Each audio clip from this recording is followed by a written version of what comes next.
Belongs to variety of long bones. This is a long bone. ठीक है. अब clavicle की, उस दिन मैंने क्लेविकल की बात की थी, क्लेविकल हमने डिस्कस की थी. तो clavicle is again a long bone.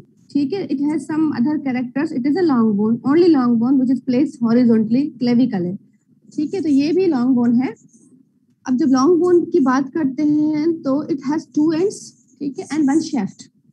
ये इसका टिपिकल कैरेक्टरिस्टिक है. Any bone which is fitting into the criteria of the long bone, it has two heads and one shaft. And if it is not fitting in these criteria and still it is a long bone, then we call it atypical long bone. ठीक है. So this is long bone. ठीक है. Belonging to long bone criteria. It has two ends, so upper end and lower end. ठीक है. Upper end is having round ball or semi-hemisphere structure, which is known as head of humerus. And then we have lower end, but now we are going to discuss lower end because I have to discuss radius and ulna, and they are going to articulate with the lower end of the humerus. ठीक है. अच्छा बेटा, मुझे can you please raise your hand कि नजर आ रही है सही से? ठीक है. Okay. So lower end पे क्या है कि I'm not going to discuss whole of the humerus because so we have to discuss radius and ulna. ठीक है. Lower end पे अगर आप if you look at this bone at the lower end, it has anterior. पहले तो मैंने identify किया कि किस साइड की है. अब this bone is belonging to left side, so I am holding it in left hand.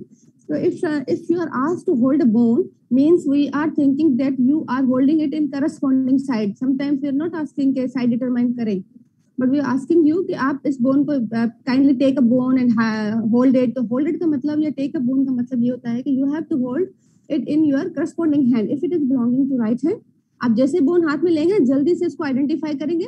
Quickly you have to identify the side and then you have to hold it on corresponding side and in anatomical position. Like this is the anatomical position. So I'm holding it like this. ठीक है.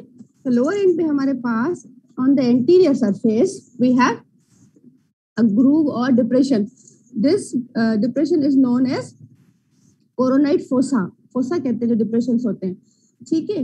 फिर इसकी दो मतलब sides, one is a medial, other is a lateral, which is facing towards the my body is the medial end and facing outward is the lateral end. ठीक है. तो ये medial epicondyle है या ठीक है, और this is the lateral epicondyle and the pulley like structure.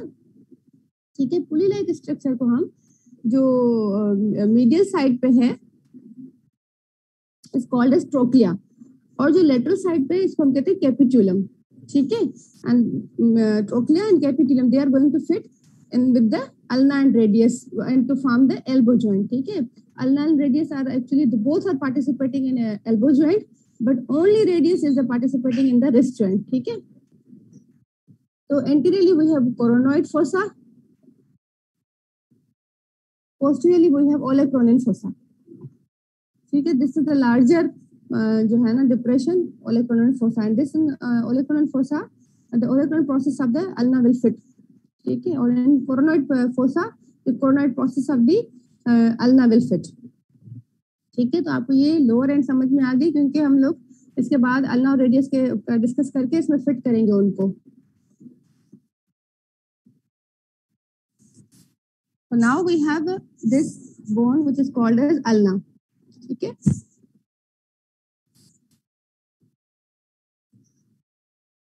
Again long bone है, so it has two ends, one shaft. अच्छा, इसकी टिपिकल बात क्या है कि टू एंड्स में हमारे पास एक अपर एंड है, we have upper end end lower end. तो head is facing lower towards the lower end. This is the head of the ulna and it is directed lower और inferiorly. ठीक है. First of all we have to identify, अब इसकी side identify. एक तो ulna है, it is a long bone, then we have to identify the side. अब side कैसे आइडेंटिफाई करेंगे? At least we have 3 points. ठीक है. Number 1 is the upper and lower end. Upper end having this notch or peak, this जो है ना peak है और थोड़ा सा ये फोसा का curved area है. ठीक है. इसको हम कहते हैं this is the upper end. lower end पे rounded हमारे पास head है. First of all you will identify the upper and lower end. ठीक है. upper and lower end का पता चल गया. Then anterior posterior, then medial and lateral. ठीक है. तो एंटीरियर और पोस्टीरियर पे क्या होता है? अच्छा, अपर एंड लोअर का पता चल गया. देन एंटीरियर पे क्या होता है कि हमें जो ग्रूव्ड एरिया है, ये नॉच जो है, इसको हमने एंटीरियरली रखना है, ठीक है। और अगर लोअर एंड पे आएंगे तो दिस इज स्टाइलॉइड प्रोसेस या प्रोजेक्शन है, इसको हमने पोस्टीरियरली रखना है। तो ये हो गया एंटीरियर पोस्टीरियर। स्टिल अगर मैं इसको ऐसे होल्ड करूं, ऐसे तो भी सही है, ऐसे करूं तो भी सही है। आपको कैसे पता चलेगा कि मीडियल कौन सा पार्ट है, लेटरल कौन सा पार्ट है? मीडियल और लेटरल के लिए हमें इसको टच करना पड़ेगा दोनों साइड से।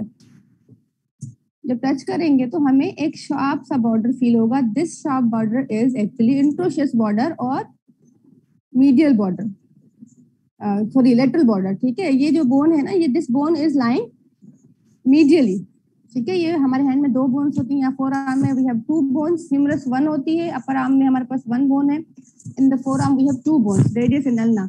This ulna is lying medially, ठीक है, और radius is lying laterally. So this sharp border is actually introtious border. Introtious membrane is attached over here और it is facing laterally. अब आपने क्या करना है, पहले हमने अपर लोअर आइडेंटिफाई किया, फिर हमने क्या किया, मीडियल लेटरल कर दिया, एंटीरियर पोस्टीरियर कर दिया। एंटीरियर हमने ये रखा notch, and then medial and lateral हमने ये बॉर्डर देखे, तो लेटरल बॉर्डर इज शार्पेस्ट, ठीक है। And now we are holding it like this. So this is ulna and this is belonging to my left hand, ठीक है।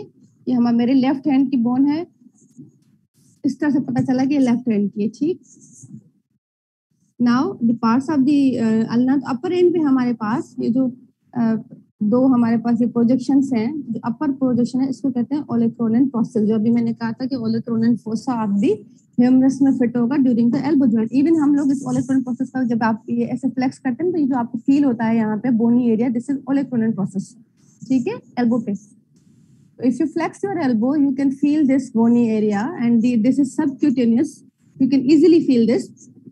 So this is olecranon process. This olecranon process has 5 surfaces. ठीक है, superior surface, anterior surface, posterior surface, lateral surface, and the medial surface. सही है? And then we have coronoid process. Coronoid process. Why it is called coronoid? Because it is the word is taken from the Greek word, and it means the beak of the crow. Okay, so it look like a beak of the crow, so we call it coronoid process.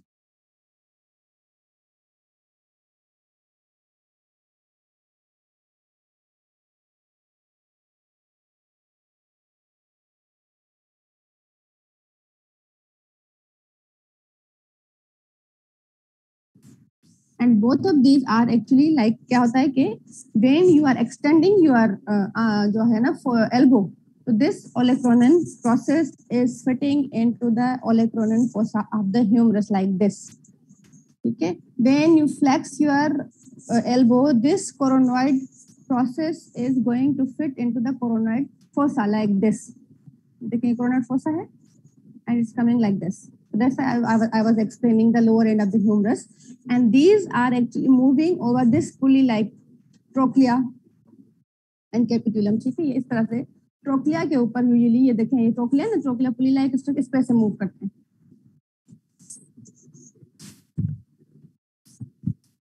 फिर आते हैं हम इसके शेफ्ट पे। शेफ्ट को हमने divide किया था 3 क्वार्टर्स में, अपर 1/3 है, मिडिल है, लोअर है, सही है। 3 बॉर्डर्स, 3 सर्फेसेस हैं इस पे।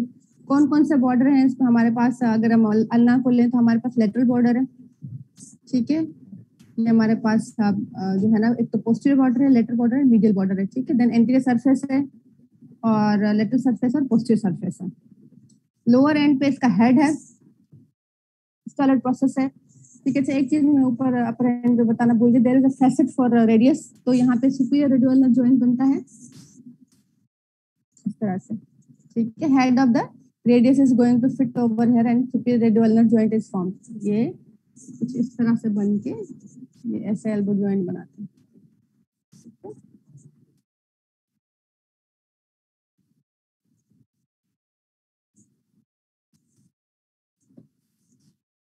तो लोअर एंड पे हमारे पास there is a projection, this one, ये भी you can feel it on your hand.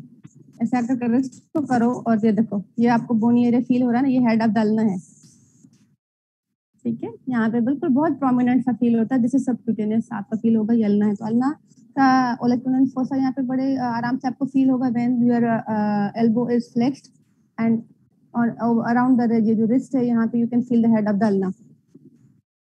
इसकी डिटेल फिर हम थोड़ा सा प्रेजेंटेशन में भी डिस्कस करते हैं इसकी, स्पेशली द मसल अटैचमेंट। फिर बोन्स पे ना मसल अटैचमेंट इंपॉर्टेंट होती है, but for you people you are not suppose to mark it on the bone, but at least you know name of the muscles अगर attachment, ठीक है। और वैसे भी जब मसल्स करोगे तो उसमें आप उनका एरिया तो पढ़ते ही हो कि वो कहाँ अटैच हो रहे हैं, ठीक है। तो मसल्स के अटैचमेंट होती है थर्ड जो हम बोन में चीज पढ़ते हैं, ठीक है। अच्छा, बोन्स जो है they are supplied by the vessels and they enter into the bone through the nutrient foramina। इनकी हर किसी की अपनी एक आर्टरी होगी जो इनको सप्लाई करेगी। फिर इनकी ग्रोइंग एंड्स होती हैं, ठीक है। ग्रोइंग एंड्स मींस कि ना दे विल मतलब जैसे अगर एक एंड जहाँ जहाँ पे जल्दी फ्यूज हो जाएगी अर्ली लाइफ में, and the second one is continue to grow for long life, ठीक है। तो हम उसको growing end. In case of humerus it is lower end. In case of radius in ulna, it is upper end, which is growing end, ठीक है। Now the radius. अच्छा, radius is called radius. Why it is called radius? Radius का मतलब होता है round या वो जो रेडियस नहीं होता सर्कल। तो this bone is called radius because it is moving on the ulna. Then we are doing this supination and pronation. ये पता है ना, ये this is supination, this is pronation, ठीक है। These are the movement I think we have discussed in your earlier classes while we were discussing this general anatomy.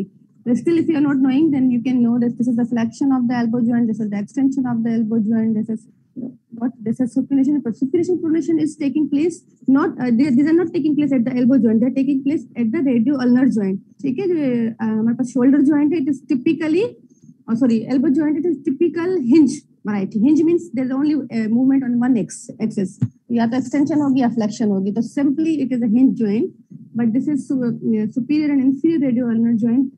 The supination and pronation takes place. This radius is moving on ulna, so that's why we call it radius. It moves like this, and it is also known as dancing bone, ठीक है। क्योंकि dance में कभी भी इस movement के बगैर you can't क्या कहते हैं कि ना कंप्लीट योर डांस, ठीक है। तो डांस को आप कह नहीं सकते जब तक ये मूवमेंट ना हो, तो उसको डांसिंग बोन भी कहते हैं। Again this is a long bone, ठीक है। तो it must have two ends, one shaft, सही है। तो first of all you have to identify upper end lower end. Upper end has head and lower end is मतलब rounded head, lower end is bit expanded, ठीक है। So this is upper end, it has head, then we have neck which is combining with the shaft. This head has superiorly fossa, ठीक है, where this it will articulate with the capitulum. ये rounded है, यहाँ पे there is an annular ligament which make it a disc like this, and on the medial surface of this head we have facet for ulna, and they make a superior radioulnar joint. तो यहाँ से अगर downward आएंगे तो we have radial tuberosity. Tuberosities are the edge of areas on the bones, ठीक है। And the shaft has 3 border 3 surfaces. Sorry मैंने side नहीं डिटरमाइन करवाई। तो head has superior surface has head, inferior we have expanded area, then we know we should find out the anterior posterior surface and the lateral and medial. Superior inferior, ये कि superiorly हमारे पास head होना चाहिए, वही first point था। Side determine करना, मैंने लेफ्ट हैंड में पकड़ी है तो obviously it is belonging to left hand. This is head, this is expanded area which is the downward, then we have anterior and posterior, ठीक है। Posteriorly over the down sorry बेटा, posteriorly at the lower surface we have some tubercles, rough जो है ना area होते हैं, ये this should face posteriorly और inferior surface पे there is a projection astollate process, ठीक है। ये कहाँ होना चाहिए, it should face laterally, ठीक है। फिर जो तीसरा पॉइंट था हमारे पास वो था borders, the sharpest border should face medially, ठीक है।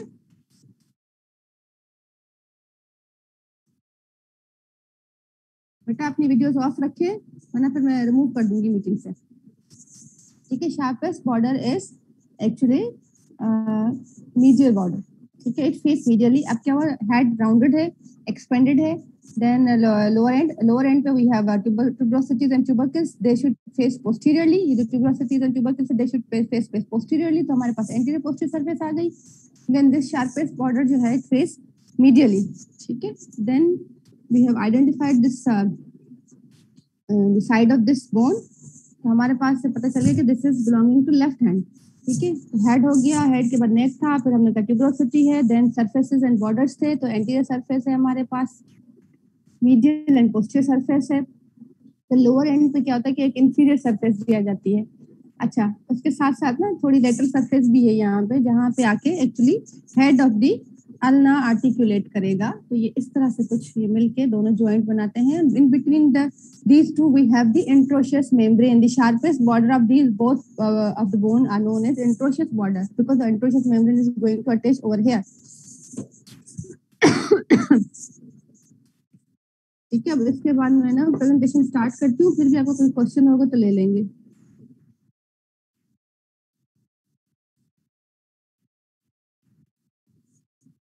स्क्रीन शेयर हो रही है? Raise your hand. ठीक है, सो अब लर्निंग ऑब्जेक्टिव तो हमने स्टार्ट तो कर दिया। जैसे हमारे पास टॉपिक इतना बड़ा है, टॉपिक था हमारा, कितना बड़ा टॉपिक था हमारे पास, एक तो radius ulna plus interior compartment के muscles and the carpal tunnel syndrome, ठीक है। तो हमारे पास जो लर्निंग objectives हैं, they are according to these topic. So to understand the side determination and the bony landmarks of the radius and ulna, to know about the muscles attachment on the radius and ulna, to discuss their clinicals, to discuss the attachment of the different muscles of the forearm, to understand the carpal tunnel syndrome. अच्छा, ये जो हम bones कर रहे हैं, these are the appendicular bones, and last time we have discussed how they are attached with the axial skeleton through the pectoral girdle, and pectoral girdle was formed by the acromioclavicular joint.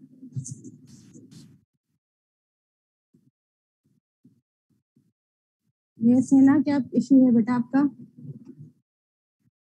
Questions last में discuss करेंगे।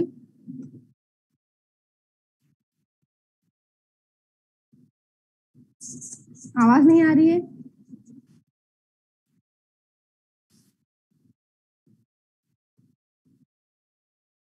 अच्छा, slide change नहीं हो रही है? ठीक है बेटा, मैं चेक करती हूँ।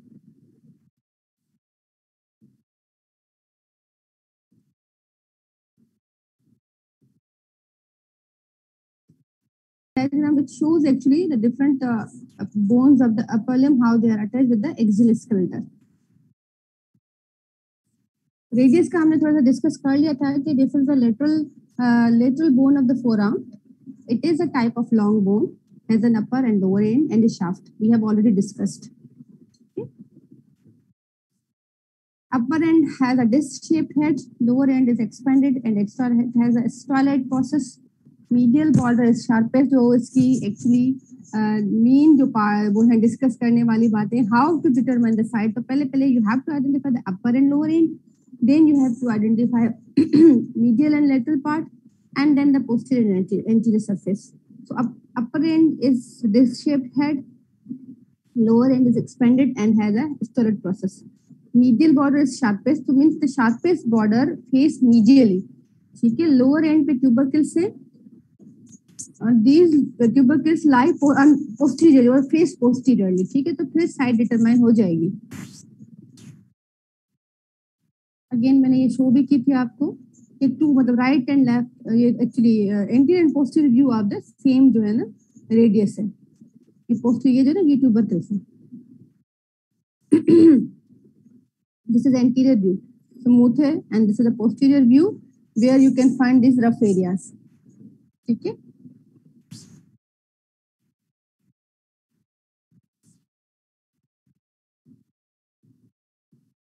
तो हेड जो है हमने डिस्कस किया था कि it is rounded and it will articulate with the capitulum of the humerus. Neck जो है इज दिस, जो नेक थी हमारे पास narrow part of this upper end. जैसे हेड राउंडेड है, उसके बाद जो एक्सटेंड हो रहा है part and it is connecting this head to the shaft is called as neck, and this neck has an annular ligament, attachment of the annular ligament. Then we have tuberosity.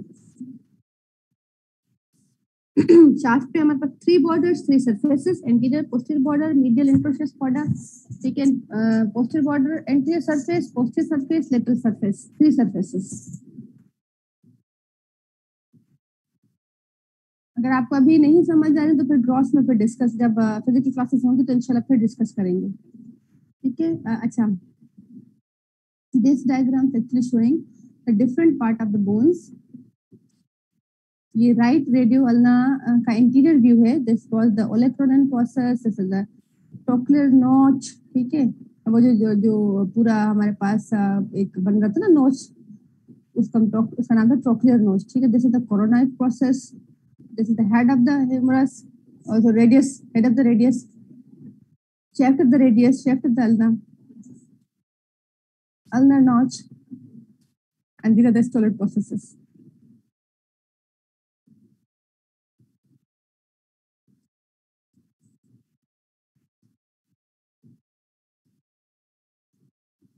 Lower end पे क्या है, radius के is the widest part of the bone, 5 surfaces. मैंने show किया था आपको कि एक सरफेस ज्यादा होती है, inferior one. The anterior surface, posterior surface, medial, lateral and inferior. Lateral थोड़ी सी एक छोटा सा पार्ट है. ठीक है, जहाँ पे आके जो है ना वो आपके पास मतलब एक रफ सा एरिया है.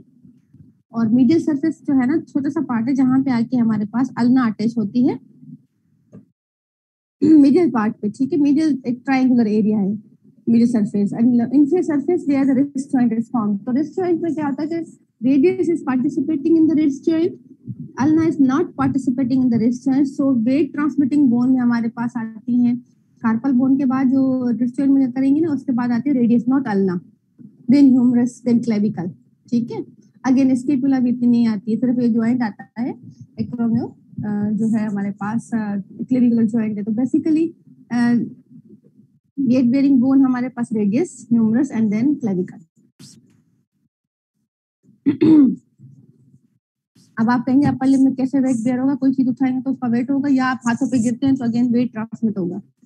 ठीक है, तो लेटरल लोअर एंड वाइडेस्ट है, एंटीरियर सरफेस है, बता दिया. Listed tubercle on the posterior surface. Listed tubercle सब मतलब मेन जो प्रोमिनेंट पार्ट है उसको जो ट्यूबरकल होता है ना, तो पोस्टीरियर सरफेस जो होती है उसको हम लिस्टेड ट्यूबरकल कहते हैं. मल्टीपल ट्यूबरकल्स वहां पे. एक्चुअली दीस ट्यूबरकल्स जो होते हैं दे फॉर्म्स सम जो है ना canal like structure from which the tendons of the long muscles passes. ठीक है, लेटरल सरफेस पे हमारे पास भी है styloid process. Inferior surface area जो है वो it will articulate with the scaphoid and lunate.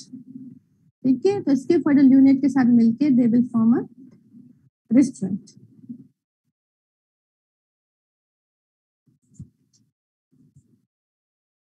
Muscles कौन कौन से अटैच हैं? बाइसेप्स ब्रेकिया है. अब इनकी अगर आपको ये याद नहीं है कि where it is attach, because आप जब बाइसेप्स ब्रेकिया कर रहे हैं तो उसके अटैचमेंट ऑब्वियसली कर रहे हैं, तो एक ही बात है.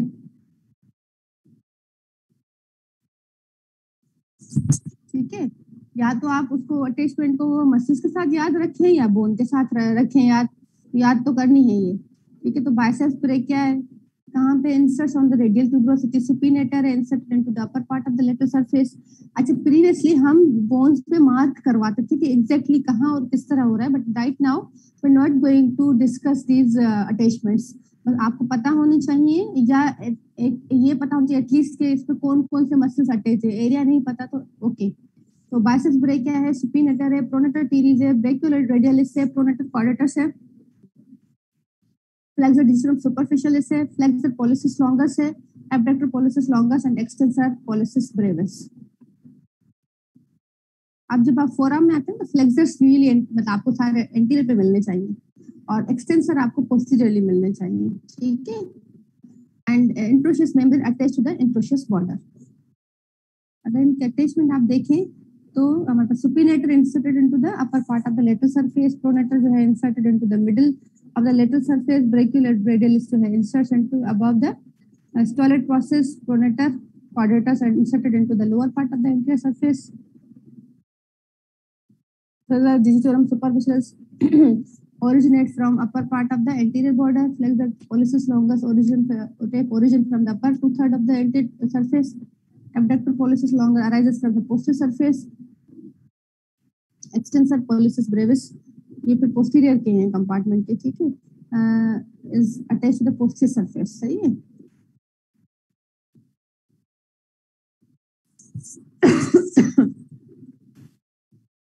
This is a diagram or a picture showing the attachment of the muscles diagrammatically. तो कौन सा किस part पे अटैच है ये अगर आपको याद नहीं होता तो it's okay, but at least learning के लिए आप देख लें कि how these muscles are attached on the bone. Because the movement is actually the movement is because of the muscles attachment. Bones are not responsible for the movement. Bones are responsible for the जो हमारा skeletal architecture या body का shape है, they form that, ठीक है. They will help in the locomotion. They are not responsible for the locomotion. Movement जो कराता है हमेशा muscle कराता है. They will give attachment to the muscle, ठीक है. फिर और movement होती है, the movement takes place over the joint. जहाँ पे ज्वाइंट होगा वहाँ मूवमेंट होगी, ठीक है. तो muscles will contract and the movement takes place. तो मूवमेंट में और लोकोमोशन में बोन्स एंड मसल्स का बहुत इंपॉर्टेंट रोल है. One is giving support, stability and attachment, other is actually moving it.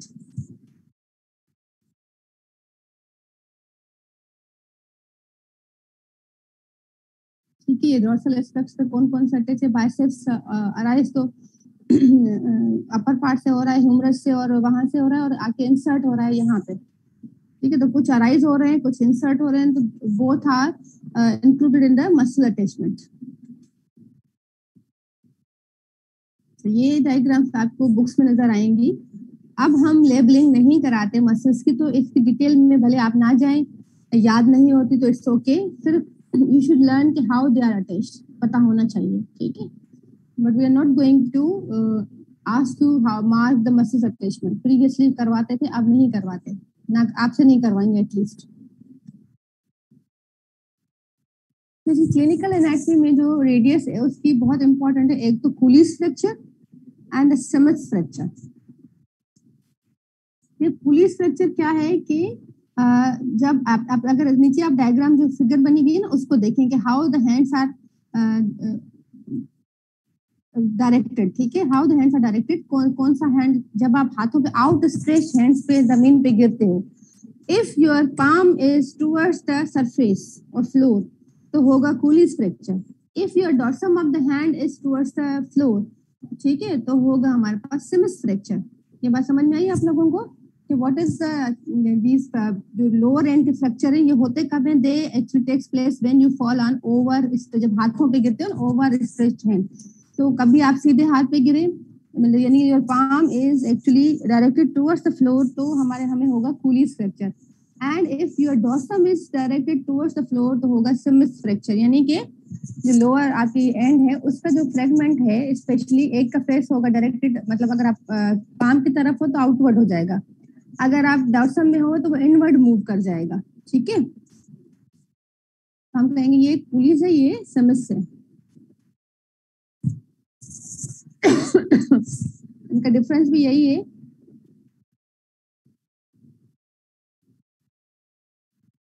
Dorsal angulation है तो हम कहेंगे कूलीज, पामर एंगुलेशन है तो हम कहेंगे सिमस.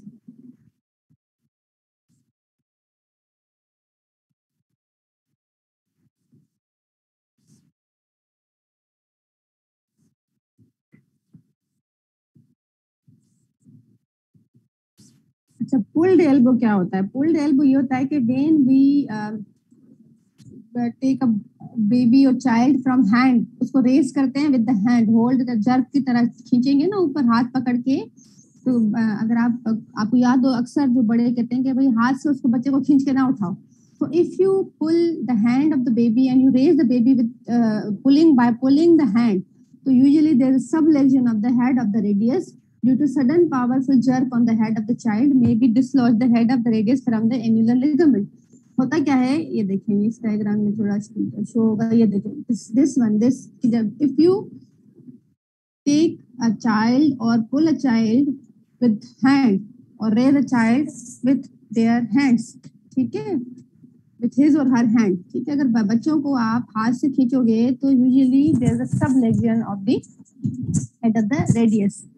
इसमें बहुत क्लियर और बहुत अच्छा नजर आ रहा है कि कैसे बच्चे को हाथों से पकड़ के उठाया तो रेडियस इज एक्चुअली, देखिए एन्युलर लिगामेंट है, radius is fixed into the annular ligament, it will take out of that, it will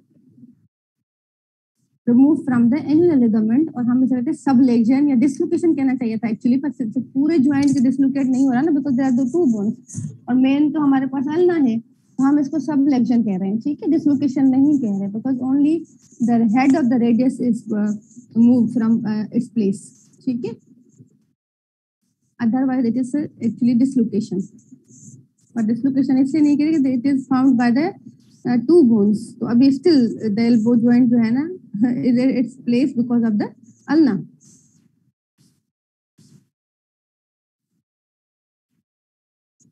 ठीक है, अल्ना हमने डिस्कस वैसे कर ली है,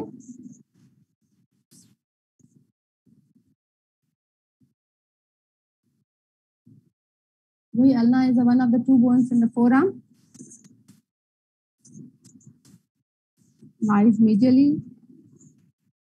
divided into upper 1/3, middle 1/3 and lower 1/3, ठीक है,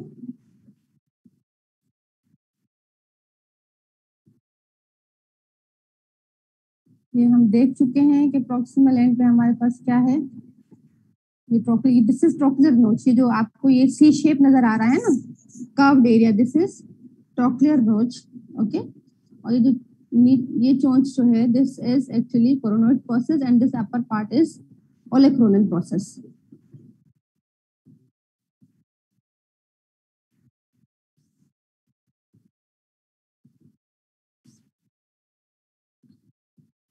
अब क्या है कि this is actually facet for the radius, ठीक है, in the interior view you will find the faces, ये जो आपने बताया facet for the radius, side पे होगा, ये रहा रेडियल नोच, पिंक कलर का जो नजर आ रहा है, दिस इज रेडियल नोच ऑक्सीबल एंड पे, ठीक है, बिल्कुल अच्छे तरीके से जब नजर आएगा जब ये लेटरल व्यू में करेंगे, because the radius is attached laterally, the head of the radius is going to be attached over here and the radio superior radio ulnar joint or proximal radio ulnar joint is formed.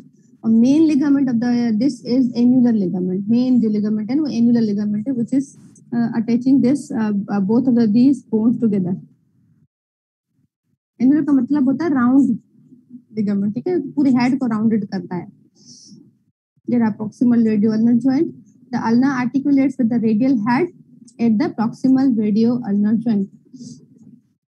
और ये जो radio ulnar joint है, why they are important, because supination pronation takes place over this these joints, ठीक है, and supination pronation जो है main जिसका काम है वो स्क्रूइंग, जब आप करते हो ना, स्क्रू मूव करते हो जब, तो ये होता ही उस वक्त प्रोनेशन सुपिनेशन की वजह से, ठीक है, और मेन जो मसल है उस वक्त वो हमारे पास है सुपिनेटर, अदरवाइज जो हमारे पास सुपिनेशन कराता है वो बाइसेप्स ब्रेकियाई कराता है, but your when your elbow is flexed then फिर सुपिनेटर का काम होता है कि सुपिनेशन कराए।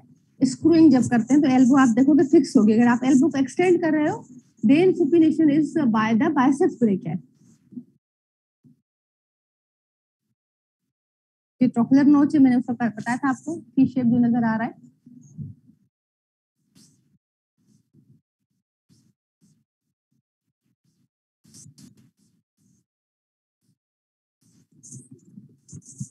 this trochlear notch is actually moving over the, ये कहना चाहिए कि this is the articular surface of the elbow joint which is taking place in the elbow joint, articular surface of the ulna which is taking place taking part in the elbow joint, ठीक है, तो elbow joint में mainly participation होती है ulna की, radius की कम होती है, wrist joint में there is no participation of ulna, only radius bone, ठीक है, इसलिए रेडियस बोन का फ्रैक्चर होता है कॉमनली, अल्ना का नहीं होता है।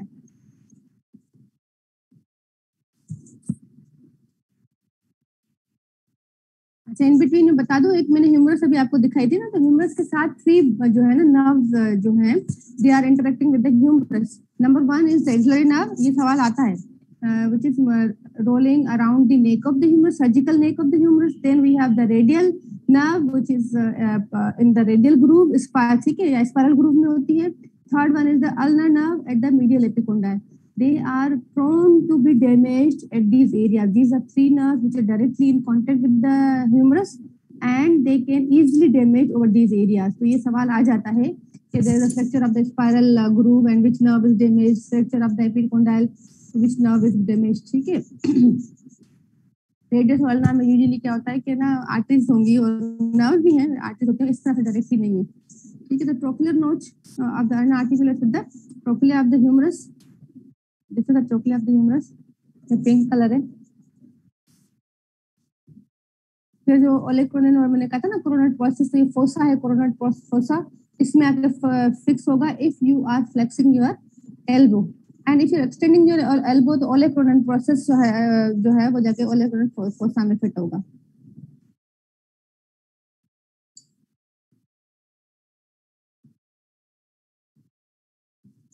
This is olecranon process. अब ये देखो ओलेक्रोनिन प्रोसेस किस तरह से जाके फिट हो रहा है while you are extending your elbow joint into the olecranon fossa of the humerus.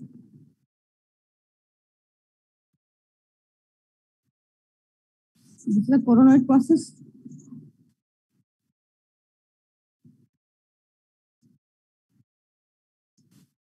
Okay. जब flexion in elbow flexion, coronoid process of the ulna articulates with the coronoid fossa of the distal end of the humerus. अभी मैंने दिखाया था आपको. ठीक है. बार बार बताने का मतलब ये है कि because you are not holding the bone, so it's difficult to understand. ये देखिए ये flexion के दौरान कैसे आके वो फिक्स हो रहा है कोरोनॉइड जो फोसा में कोरोनॉइड प्रोसेस.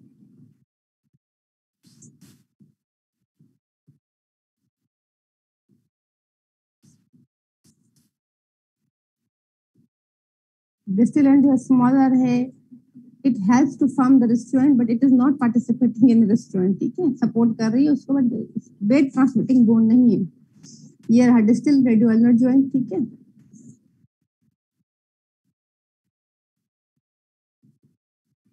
मसल्स कौन कौन सा अटैच्ड है, जो हमारा मेन दूसरा पार्ट होता है बोन को पढ़ने का. पहले आपने नाम देख लिया, आपने साइज डिटरमाइन कर ली. Then we should know the muscles attachment. फिर बोन की जो है ना हमारे पास ओसिफिकेशन एंड ग्रोथ है. ठीक है. ये 2-3 पॉइंट जो हर बोन में हमें आने चाहिए और पढ़ते हैं. ओसिफिकेशन हम इतनी डिटेल में अब कराते नहीं है और मसल अटैचमेंट हम मार्क नहीं करवाएंगे, but at least you should know the names of the muscle. ठीक है. तो प्रोनेटर टीरीज है. The ulnar head attaches to the medial border of the coronate process, pronates the forearm. Pronator teres है तो pronate ही करेगा. ये मसल में वैसे करना भी. Brachialis, small muscle attaches to the coronate process and tuberosity of the ulna. और brachialis क्या है? Flexor of the elbow joint है. Supinator मैंने अभी नाम लिया था supinator का, तो supinator is actually performing supination. ठीक है. Especially when elbow is flexed. The deep part attaches to the supinator crest of the ulna.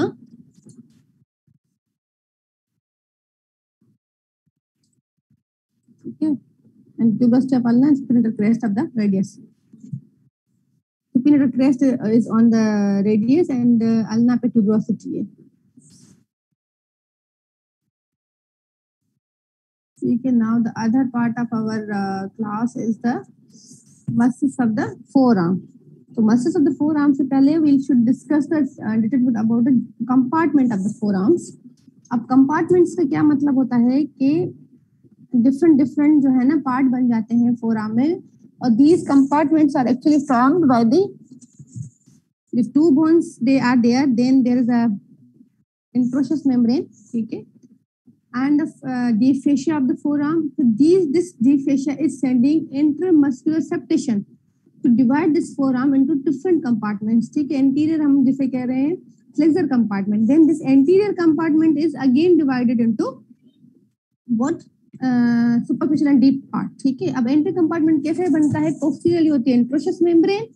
ठीक है. और दो तरफ से हमारे पास है lateral and medial intermuscular septums. ठीक है. in between these two we have the anterior compartment of the forearm. सही है. posteriorly we have this precious membrane और दोनों साइड पे intermuscular septum है. जैसे हमें डायग्राम मिली नहीं, इसकी अच्छी थी तो वरना मैं वो इस पे शो कर लेती. ये डायग्राम आपके स्नेल में है कि how these are compartments are form. ठीक है.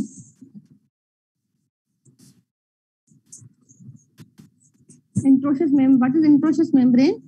Interosseous membrane is a strong membrane that unites the shaft of the radius and the ulna. It is attached to their interosseous border. ठीक है, thick membrane है, connective tissue है. Its fibers run obliquely downward and medially. Its fibers are taut when the forearm is in its mid-prone position. ठीक है, mid-prone का क्या मतलब है? That is the position of function. सीधा अगर आप if you जो anatomical position है ना हमारे, if you keep your arm in anatomical position, you cannot work. ठीक है, आप कोई चीज होल्ड नहीं कर सकोगे सीधा होके.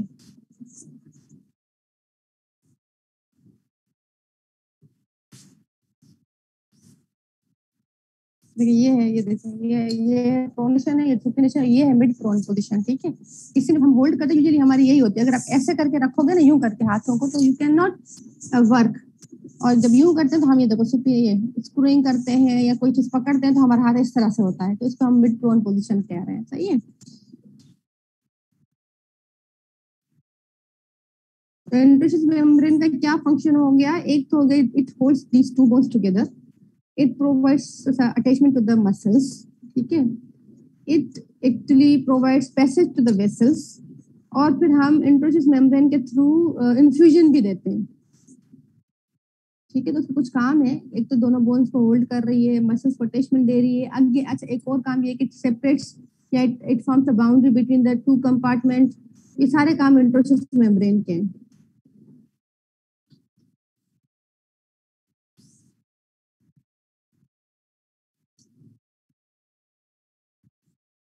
This is the interosseous membrane between radius and ulna. और इसमें जो upper chest होते हैं ना, there is a which are actually giving passage to the vessels from one. They will move from one compartment to other compartment. ठीक है, these compartment जो हमने form हुए ना अभी जो forearm में anterior, posterior, so these compartment actually have their own blood supply, their own nerves. बिल्कुल totally they are separated from other compartment.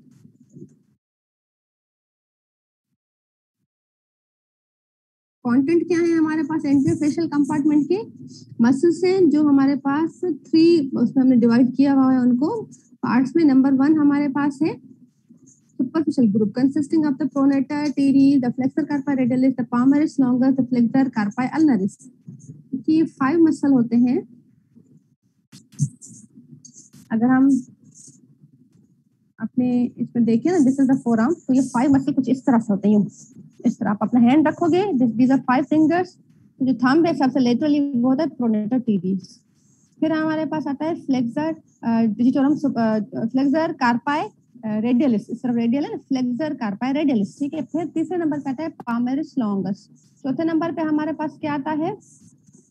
Flexor जो है कौन सा आता है? Digitorum superficialis. Flexor digitorum superficialis. सबसे लास्ट में आता है हमारे पास फ्लेक्सर कार्पाई अल्नरिस. इस तरह से 5 का पूरा यूं बैंड बनता है. ठीक है, तो flexor carpi superficial, flexor digitorum superficialis को sometimes they include in the intermediate group. Otherwise अगर आप पढ़ेंगे ज्यादा बुक्स में तो सुपरफिशियल डीप कहते हैं आसानी के लिए. ठीक है, सुपरफिशियल में यूं 5 होते हैं. ये हो गया प्रोनेटर टीरीज, ये हो गया हमारे पास फ्लेक्सर कार्पाई रेडियलिस, ये थर्ड पे जो हमारे पास हो गया फ्लेक्सर ये पामरिस लॉन्गस, फोर्थ हमारे पास हो गया फ्लेक्सर डिजिटोरम सुपरफिशियलिस, फिफ्थ हमारे पास जो लिटिल फिंगर है ये हो गया फ्लेक्सर कार्पाई अल्नर. बिल्कुल मीडियली, सबसे medial ulnar side. This is the ulnar side, this is the radial side.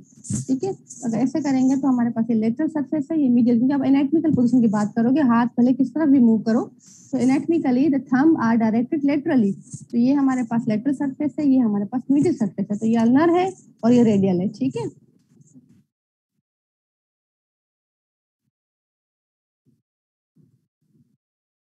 Deep group में हमारे पास है flexor pollicis longus, the flexor digitorum profundus and the pronator quadratus. यानी 5 जो हमारे पास है वो सुपरफिशियल है और 3 हमारे पास डीप है. उन 5 में से एक को कहते हैं कि इन बिटवीन दीस टू है, तो हम उसको इंटरमीडिएट ग्रुप कह सकते हैं. But actually 5 are in superficial and 3 are in deep group.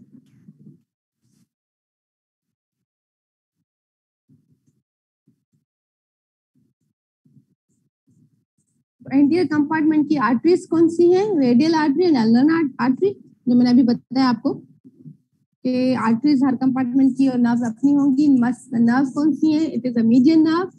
ठीक है, all muscles are supplied by the median nerve and its branches except the flexor carpi ulnaris and the medial part of the flexor digitorum profundus. अब जहां पे exception होता है means बीसीक्यू है, ठीक है, सारे मसल्स लिखे हुए होंगे, एक मसल जो सप्लाई नहीं हुआ होगा वो बीसीक्यू होगा।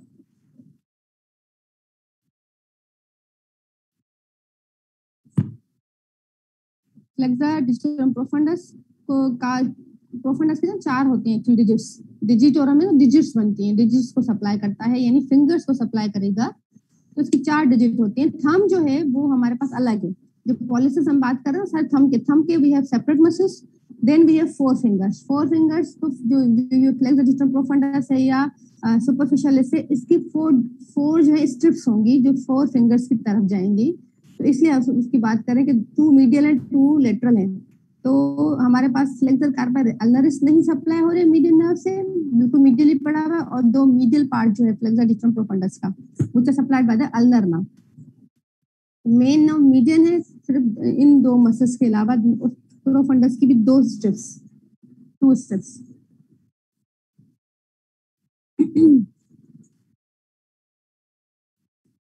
The first muscle is the pronator teres. Humeral head कहाँ से, इसका 2 हेड है, ह्यूमरल एंड अल्नर हेड। तो humeral head is from the medial epicondyle of the humerus and the ulnar head from the medial border of the coronoid process. Insertion into the rough impression on the middle part of the lateral surface of the shaft of radius. अगर आपको typically सारा याद नहीं होता तो at least 2 heads हैं, humerus और ulna से राइज हो रहा है, ठीक है, और आगे इंसर्ट कहाँ हो रहा है, मेन जो है lateral surface of the shaft middle part पे, ठीक है। नर्व सप्लाई मेन है, नर्व सप्लाई वन सी एक्शन आपको नहीं भूलना चाहिए। तो नर्व सप्लाई मीडियन नर्व है, और as its name shows that it is a pronator means it performs pronation of the forearm at the radio-ulnar joint, flexion of the forearm at the elbow joint, ठीक है। But main अच्छा हर muscle का एक main काम होता है, एक जो है ना वो सपोर्ट में कर रहा है, तो मेन काम प्रोनेशन है, तो it supports in the flexion, synergistic flexion में।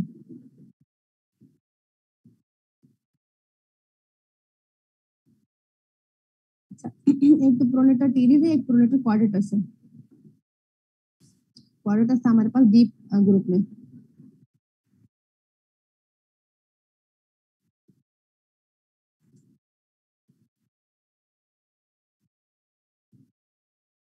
Then we have palmaris longus. Okay, from the medial epicondyle to the humerus, medial epicondyle of the humerus inserted to the palmar aponeurosis. जब आप palm पे जाएंगे ना तो जो deep fascia है, आप अगर हम palm की skin देखें, it is different from the rest of the body, ठीक है, और सोल और palm दोनों की पूरी skin से different है। एक तो hairs नहीं है, बड़ी tightly attached, आप skin को hold नहीं कर सकते easily as compared to dorsum because of the palmar aponeurosis. Palmar aponeurosis is a thickening of the deep fascia, ठीक है, और इसी में आके palmaris longus आके इंसर्ट होता है। दूसरा होता है flexor retinaculum. What is flexor retinaculum? These are the band-like, retinaculum कहते हैं band-like structures को, they will hold the tendons। यहाँ पे अगर आप डायग्राम में देखें तो आपको फ्लेक्सर रेटिनाकुलम नजर आएगा। These retinaculums are band-like structure, they will hold the tendons on their place while अगर आप इसे flexing your जो है wrist,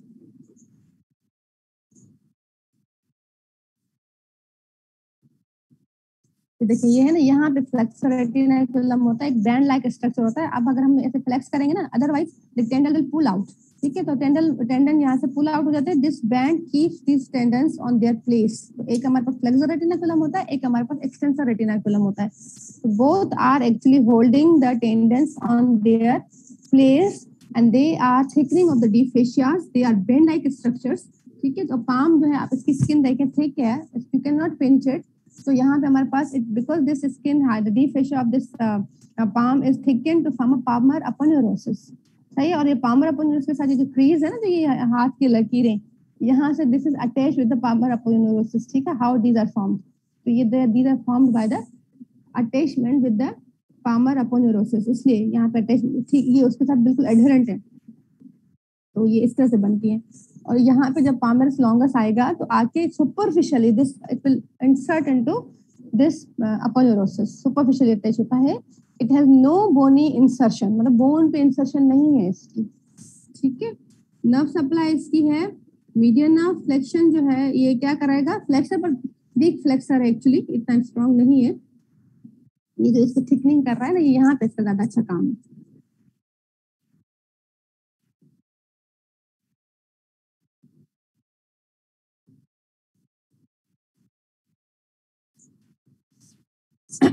flexor carpi radialis from the medial epicondyle of the humerus flexor, ठीक है, कॉमन फ्लेक्सर ओरिजिन है इनका। मतलब ये जो पांचों मसल्स है ना एक्चुअली, इनकी एक अटैचमेंट तो हमारे पास मीडियल एपिकोंडाइल है, जब ये सुपरफिशियल ग्रुप बताया था ना आपको, एक तो सारा उसकी अटैचमेंट हमारे पास medial epicondyle of the humerus है, ठीक है। Then it inserted on the bones of the second and third metacarpal, जो है हमारे पास metacarpal bone of the hand. और रेडियल साइड पे इसलिए हम कार्पाई, देखो फ्लेक्सर है, फ्लेक्शन करवाएगा, कार्पल बोन पे अटैच है और रेडियल साइड पे है, तो फ्लेक्सर कार्पाई रेडियलिस नाम है इसका। अच्छा, मसल्स के नाम इधर they are given by their action, by their attachment और बाय देयर शेप, ठीक है, तो नाम ऐसे बने। अब फ्लेक्सर कार्पाई रेडियलिस, फ्लेक्सर उसका एक्शन है, कार्पाई रेडियलिस मींस कार्पल और रेडियल साइड पे है, तो इसलिए उसका नाम है flexor carpi radialis. The basis of the, ठीक है, हो गया। नर्व सप्लाई वही मीडियन नर्व है, flexion of the hand at the wrist joint, abduction of the hand at the wrist joint. ये देखो, क्योंकि लेटरल साइड पे तो एबडक्शन कराएगा अवे फ्रॉम द बॉडी। फिर फ्लेक्सर डिजिटोरम सुपरफिशियलिस, वही कॉमन टेंडन आपका फ्लेक्सर ओरिजिन का जो हमारे पास है वो है मीडियल एपिकोंडल वहां से, और दूसरा इसका रेडियल हेड जो है वो हमारा पास है oblique line on the anti surface of the shaft of the radius. Insertion इसकी किस तरह से हो रही है, देखो ये 4 डिजिट्स में जा रहा है, मैंने अभी आपको बताया था, I have explain you that thumb has its own muscles, इसकी सारी कहानी अपनी है। किंग ऑफ द वो है हैंड है जो है ना, वो कहलाता है थंब, और more than 50% movements are because of the thumb. If you remove the thumb तो ग्रिप आपकी बिल्कुल मतलब तकरीबन 20% रहेगी। It is not that stronger is thumb is doing, the thumb is main part of the hand. Even writing है, fine skills है, तो इन सब में there is a main role of the thumb, तो हम कहते हैं थंब इज किंग। तो it has its own muscles. अभी अगर हैंड करेंगे ना तो उसमें थीनर हाइपोथीनर ये सब कुछ है, ठीक है, तो ये मसल्स ऑफ द थंब है। फिर हमारे पास है बाकी 4 फिंगर, 4 फिंगर्स पे हमारे पास एक्चुअली जो है ये जो है ना digitorum, flexor digitorum superficial, flexor digitorum profundis, फिर ऐसा ही एक्सटेंसर डिजिटोरम सुपरफिशियलिस, और ये हैं तो they will attach on these fingers, ठीक है। इंसर्शन इसकी 4 इसमें टेंडन्स में डिवाइड हुआ, और कहाँ जाके इंसर्ट हो रहा है, at the middle phalanges of the 4 fingers. Nerve supply median nerve है, ठीक है, flexion of the proximal interphalangeal joint की फ्लेक्शन करवाएगा। मेटाकार्पो फेलेंजियल जॉइंट जो है मीडियल 4 फिंगर्स के, सही है, flexion of the wrist joint.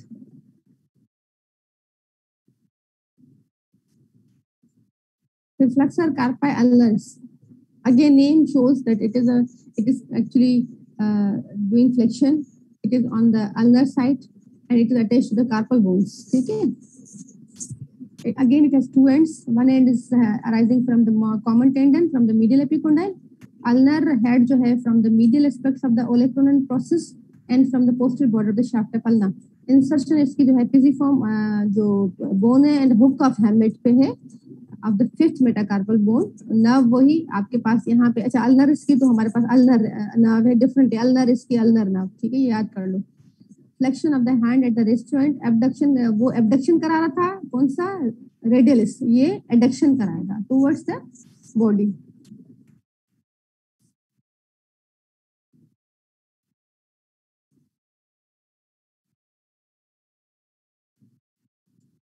Then flexor pollicis longus, flexor pollicis longus जैसे नाम लिया ना, तो पॉलिसिस मींस जितने भी वर्ड पॉलिसिस है ना, these pollicis words pertaining towards the thumb, all these pollicis muscles will go towards the thumb। flexor pollicis longus means it is a flexor of the thumb, and pollicis means thumb, longus means it is a long tendon, so yeah obviously there is a brevis, ठीक है। तो from the anterior surface of the shaft of the radius, insertion at the base of the distal phalanx of the thumb। Nerve supply क्या है कि from the anterior interosseous nerve branch of the medial nerve, ठीक है, flexion of the thumb. अच्छा मैंने ना इसमें presentation में अभी जो है काफी लंबी हो गई है, मैं खुद सोच रही हूँ कि आप लोग बोर हो रहे होंगे, पर ये बहुत लंबा टॉपिक है, क्या करें इसको। Flex digitorum profundus from the upper two third of the anterior surface of the shaft of ulna है। इंसर्शन इसकी क्या है कि वही प्रोफंडस है ना, डिजिटोरम प्रोफंडस है, तो सेम 4 टेंडन्स में डिवाइड हो रहा है, और जो सुपरफिशियल था वो मिडिल फेलिंग्स पे, और ये जो है डिस्टल फेलिंग्स पे जाके अटैच होगा।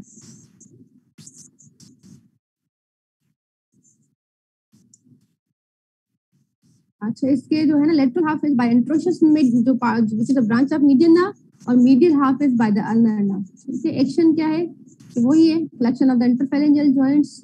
तो अब प्रॉक्सिमल डिस्टल पे अटैच होता तो सारी मतलब फिंगर्स का करेगा। तो ये जो हम एक्चुअली ग्रिप करते हैं ना, फिस्ट बनाते हैं, तो दिस एक्चुअली ये आपकी नेकनिकल पोजीशन है, तो दिस इज ये ना इस तरह से होगा ना, इस तरह। तो ये हमारे पास ये है क्या है एबडक्शन, और ये है एडक्शन, ठीक है। अच्छा ये मसल क्या करते हैं, ये देखो ऐसे, ये मूवमेंट जो है यूं, ये फिस्ट बनाने में flexor superficialis and profundus great role. और ग्रिप हमारी किससे होती है, उसी फिस्ट से होती है। और फिर ये फिस्ट और मजबूत होगी when there is a flexion of this joint. जब आप स्पेशली कोई चीज जो है ना वेट उठाते हो उस वक्त।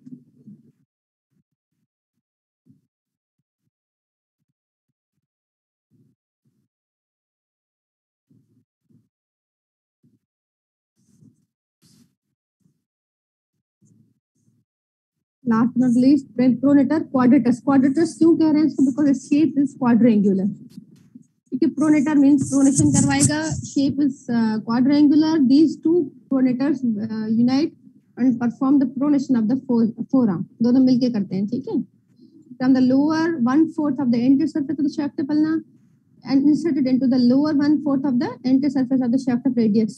ये तो छोटा सा है, क्वाड्रेंगुलर है। नर्व सप्लाई कहाँ से है इसकी, इंट्रोशियस नर्व है which is the branch of the median nerve.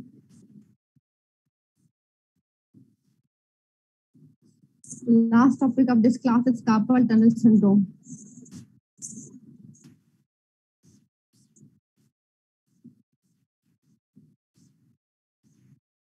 So what is carpal tunnel? क्यों उसको carpal tunnel कह रहे हैं कि ये there is a tight space between the fibrous band। कौन सा था वो जो मैंने आपको बताया था, flexor retinaculum, which is on the actually it is covering the carpal bone, और carpal bone थोड़ी सी concave होती हैं, तो there is a space, और इतनी कॉनकेव नहीं होती कि सारे मसल्स और नर्व्स यहाँ से पास हो, ठीक है। ये this is Ben which is extend flexor retinaculum. देखिए यहाँ पे फ्लेक्सर रेटिनाकुलम है, इसके ऊपर फ्लेक्सर रेटिनाकुलम, और इसके नीचे आपके पास कार्पल बोन्स है। All the structure passing from this forearm they will pass behind this flexor retinaculum except palmaris longus। palmaris longus superficial जाएगा because it has to insert into the deep fascia। ये भी BCQ है, ठीक है। So palmaris longus will go superficially insert into the deep fascia, all the rest of the structure passes beneath the this retinaculum and into the carpal tunnel। Tunnel की तरह एक structure सब बन जाता है जिसके इन बिटवीन हमारे पास muscles and nerves जाती हैं, स्पेशली द मीडियन नर्व यहाँ से पास होती है, और ये median nerve get compressed over here, ठीक है। क्यों कंप्रेस होती है, क्या होता है कि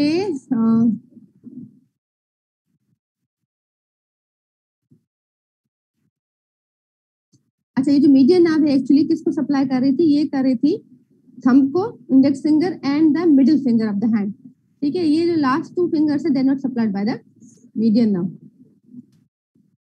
ये देखिए पूरा ये जो ब्लू एरिया है it is supplied by the median nerve, ठीक है। तो कार्पल टनल सिंड्रोम में क्या होता है, there is a pressure on this median nerve which supplies the wrist, ठीक है, and feeling and movement to the parts of the hand.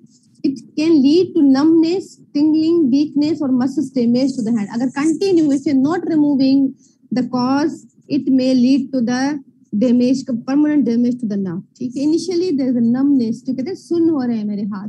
Then there is a tingling sensation। tingling sensation जब अगर आप कहीं एक जगह पे अपना पैर रख दें तो ये थोड़ा कहते हैं ना पे पाँव सो गया है, तो it is numb। Then after some time it get sensation, तो उसको कहते हैं टिंगलिंग, जो हमें सुइयां चुभती हैं, दैट इज टिंगलिंग सेंसेशन, ठीक है। If the compression is permanent, it will lead to the damage or weakness of the muscles for whole of your life. इसके symptoms देख लें क्या होते हैं कि there is a numbness of the thumb, the two fingers and the little bit part of the ring finger. ठीक है, ये और इसी एरिया में पेन होगा. या तो पेन हो सकता है सीवियरली या टिंगलिंग और नमनेस है और आस्ता आस्ता फिर इनिशियली तो पेन होता है, फिर अगर और कंप्रेशन आए तो फिर पेन लॉस हो जाएगा बिल्कुल ही.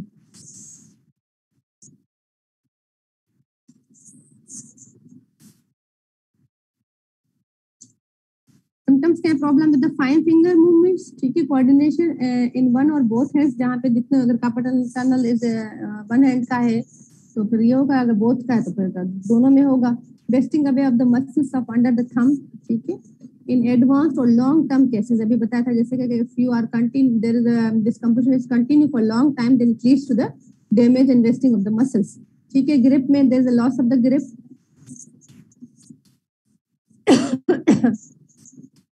कॉजेज में हमारे पास एक तो अननोन कॉज है सबसे टॉप ऑफ द लिस्ट जो है हमारे पास अननोन है. फिर प्रेशर कैसे आ रहा है? प्रेशर या तो टेंडेंस में इन्फ्लेमेशन हो रही है, तो तीनों साइनोवाइटिस कहते हैं. They are swelled and their inflammation का मतलब फ्लूइड एक्युमुलेशन है, तो they will compress the median nerve, ठीक है. जॉइंट डिसलोकेशन है बंदे की, उसमें हो गया. ऑस्टियोआर्थराइटिस है जो उसको नेरो कर रही है टनल को. पोस्टरल हो सकती है कि बहुत long time of the period आप उसको कंप्रेस कर रहे हो, रिस्ट को बेंड करके रखा हुआ है, ठीक है. तो अगेन ठीक है, रिपीटेटिव रिस्ट मूवमेंट जहाँ पे है. तो फ्लूइड रिटेंशन जो होते हैं ना यूजुअली इन प्रेगनेंसी, तो प्रेगनेंसी में कार्पल टनल सिंड्रोम जो है ना बड़ा कॉमन होता है, अच्छा खासा हो जाता है. उसमें पूरी बॉडी में ही फ्लूइड रिटेंशन हो रही होती है, तो जब यहाँ पे होती है तो it will lead to carpal tunnel syndrome, ठीक है. And which will relieve after the pregnancy. हमेशा तो प्रेगनेंसी की चीजें उनकी यही क्वालिटी थी कि they will be present during the pregnancy and after pregnancy 40 weeks maximum जो है ना, ये कितने हैं 40 डेज वीक्स के लिए. 40 days after the pregnancy it will loss, it will remove और डिसअपियर, तो हम कहेंगे ये प्रेगनेंसी इंड्यूस था, ठीक है. थायराइड कंडीशन जैसे हाइपोथायराइडिज्म में, अगेन हाइपोथायराइडिज्म में भी फ्लूइड रिटेंशन ही होता है. रूमेटॉइड आर्थराइटिस में फ्लूइड रिटेंशन. डायबिटीज मेलाइटिस में अगेन वीकनेस होती है, ठीक है ना. मतलब क्वेश्चंस मैंने असल में बनाए नहीं है, तो क्वेश्चन में इसी प्रेजेंटेशन में बना के ना बीसीक्यूज एक दो आपको ना अभी भेज देती हूँ, फिर आप लोग पढ़ लेना.